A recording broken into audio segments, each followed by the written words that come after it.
over those 20 years, I've been punched, kicked, injured, had things thrown at me, been in a fight for my life, been called a racist, a pedophile, and had all manner of things described to me the suspects and protesters would do to my wife and children.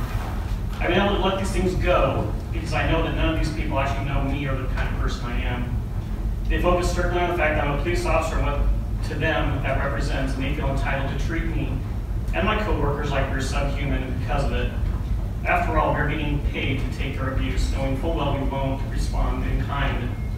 Well, last August 4th was different. Despite what their defense attorneys tried to portray, we did not single out their clients. They were pointed out to us by other people who felt they were up to no good, which is obvious they were.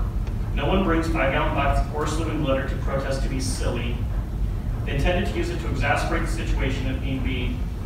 Even knowing this, we simply wanted them to dump it out and be on their way to prevent a major blow-up. In the ultimate act of disrespect that I have ever been a part of, surrounded by hundreds of people, they decided to go out swinging and throw that then unknown liquid all over me and my coworkers. That moment of sheer terror, not knowing what kind of chemical or substance it could have been, if it was harmful or harmless, did not matter to them. They reveled in glee at what they had done in trying to humiliate us, and at no point in time, from the moment they were arrested to today, have they shown even an ounce of remorse. Even when I came to test on Monday to testify, Mr. Majure stared me down with a mocking look as I walked into the courtroom.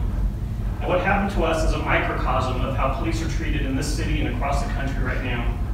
We're expected to be perfect in how we respond to every call or handle every case, all the while dealing with uncooperative individuals who feel they no longer have to obey the police because, after all, we are the bad guys.